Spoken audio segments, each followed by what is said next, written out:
میں ایک واقعہ سنایا نا، جس نے مجھے سنایا تو بس میں آنکھوں سے ضبط نہیں کر پا رہا تھا. حضرت مولانا طارق جمیل صاحب کا واقعہ ہے.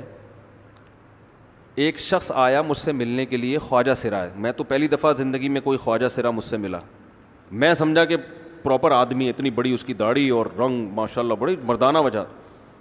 لیکن جب بات چیت کا انداز ہوتا ہے تھوڑا سا، وہ ایٹیٹیوڈ سے اندازہ ہو گیا کہ یہ مکمل مرد نہیں ہے. تو اس نے مجھے خود بتا دیا میں خواجہ سرا ہوں.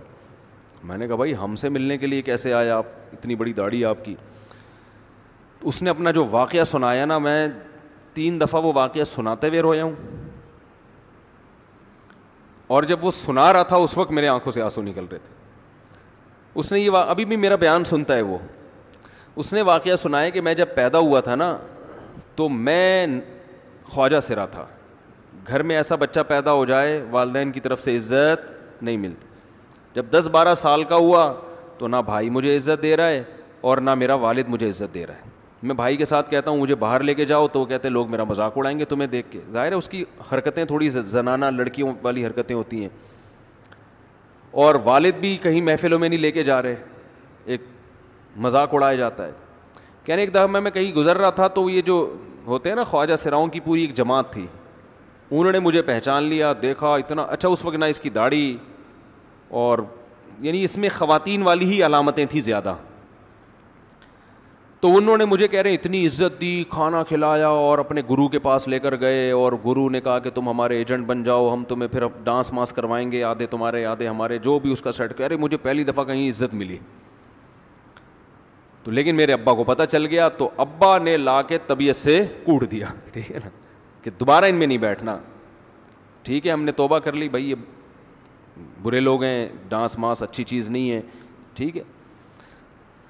تو اب کیا ہوا، کہتے ہیں کہ پھر جو ہے نا کچھ دنوں میں کہیں کسی سے جھگڑا میرا ہوا کسی بات پہ، تو اس نے انتقام لینے کے لیے شکایت لگا دی ابا کو کہ یہ دوبارہ ان کے پاس گیا. حالانکہ وہ جھوٹی شکایت تھی.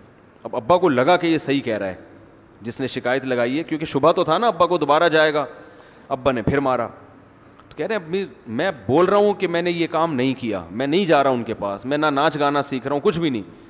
لیکن ابا نے اس کی باتوں میں آ کے انکوائری نہیں کی ہوگی پوری، وہ سمجھے ہوں گے کہ بھئی ایسا ہی ہے. تو ابا نے پھر کٹائی لگائی. تو اس کے دل میں منفی جذبات پیدا ہو گئے اور یہ گھر سے بھاگ گیا کہ بھئی مجھے ویسے تو عزت نہ یہاں مل رہی ہے اور میں ذلت برداشت بھی کر رہا ہوں تو بھی. کہہ رہے میں وہاں چلا گیا. تو جب میں وہاں گیا ہوں نا خواجہ سراؤں کے ہاں، تو وہی گرو اور ڈانس، اور پھر اس نے مشہور کچھ ایکٹروں کے نام بتائے جن کے ساتھ ہم ڈانس کرتے تھے. اور پیسے آنا شروع ہو گئے، آدھے گرو کی جیب میں آدھے ہماری، اور ہٹو بچوں. لیکن ظاہر ہے یہ کوئی عزت دار راستہ تو نہیں ہے نا. کہہ رہے ہیں کہیں سے تبلیغی جماعت میں حضرت مولانا طارق جمیل صاحب آ گئے. انہوں نے اجازت مانگی، ہمارے گرو کو پیغام بھیجا بھائی مجھے ایک دفعہ یہاں آ کے دعوت دینے دو. اس نے اجازت دے دی، آ جاؤ بھائی. بیان کیا، ان کو سمجھایا بھئی یہ زندگی نہیں ہے، اللہ کی سیروزے کے لیے بہرحال ترغیب دی. کہہ رہے ہیں میں تیار ہو گیا، باقی لوگ تیار نہیں ہوئے، میں تیار ہو گیا. کہہ رہے میں نے گرو سے اجازت لی. اس نے کہا جاؤ لگا لو سیروزہ. تو کہتا ہے کہ جب میں حضرت کے گھر پہ گیا ہوں نا تو حضرت پہلے سے دروازہ کھول کے ایسے انہوں نے دونوں بازو پھیلائے ہوئے تھے استقبال کے لیے، پہلے سے کھڑے ہوئے تھے علماء کے ساتھ. کہتے اتنے مشہور آدمی، اتنی بڑی سیلیبریٹی اور اتنے بڑے بڑے علماء، ان کی پگڑیاں، ان کے اتنا خوبصورت لباس، جو خود عزت دار لوگ ہیں. کہہ رہے ایسے جو ہے نا میرے استقبال کے لیے دونوں بازو پھیلا کر کھڑے ہوئے ہیں اور ایسے مجھے بیٹا بنا کے نہ اپنے سینے سے لگایا کہ تو میرا بیٹا ہے. کہہ رہے خدا کی قسم مجھے زندگی میں پہلی مرتبہ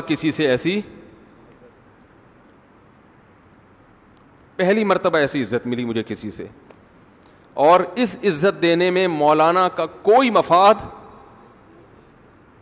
بولو بھائی، کچھ بھی، بلکہ ذلت ہوگی نا. لوگ کہتے ہیں خواجہ سرا کو بیٹا بنایا ہوا ہے، اور اس وقت تو اس میں بیچارے میں کچھ زنانہ سی علامتیں بھی تھیں. تو خواجہ سرا کو کیا دے رہے ہیں؟ عزت دے رہے ہیں. کیا کسی تاجر پہ محنت کرو تو تھوڑا چندہ دے دے گا مدرسے، وہ ایسا ہی ہے نا.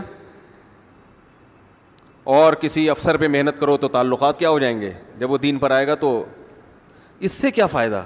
اس کو تو باپ ایسے ان لوگوں کو ریجیکٹ کر دیتے ہیں, بھائی اپنانے سے کہہ رہے مجھے یہ اپنا رہے ہیں, ایسے سینے سے لگایا انہوں نے, اور مجھے سہروزے کی جماعت میں اپنے ساتھ لے کر گئے, کھلاتے تھے, بڑا خیال رکھوایا میرا. کہہ رہے اس کے بعد پھر میں نے گرو سے اجازت لی, وہ گرو چھوڑتے تھوڑی, ان کو پیسے ویسے دیے, جان چھڑائی نا, وہ بھی غلامی کی طرح نکلنا پڑتا ہے, پیسے دیے پتہ نہیں کتنے لاکھ یا کتنے ہزار روپے, وہاں سے پھر نکل کے 4 مہینے اس میں بھی خیال کیا. تو پھر تبلیغ کے بزرگوں سے ملا, پھر انہوں نے پورا مجھے بتایا کہ بھائی تم یہ علاج کرو تاکہ تمہارے اندر یہ زنانہ علامتیں ختم ہو. تو وہ علاج کر رہا تھا ماشاء اللہ, انجیکشن لگے, انجیکشن میں ڈاکٹروں کی بھی مدد کروائی. یہ ایسی این جی او ہے میرے بھائی جس کو کوئی بھی این جی او نہیں کہتا, نہ ان کے کوئی اشتہار آ رہے ہیں. کتنے لاکھوں لوگوں کو اس طرح سے یہ لے کر بھی آئے اور ان کے مسائل بھی حل کیے, مگر نہ کوئی ویڈیو بن رہی ہے, نہ کوئی اشتہار آ رہا ہے. یہ تو اس نے خود مجھے بتا دیا نا, اور اس نے کہا ایسے سینکڑوں لوگوں کے ساتھ ہوا ہے. تو اس کی ماشاء اللہ اب داڑھی نکل گئی. اس نے کہا آہستہ آہستہ میں اللہ سے امید ہے کہ مکمل مرد بن جاؤں گا میں. تو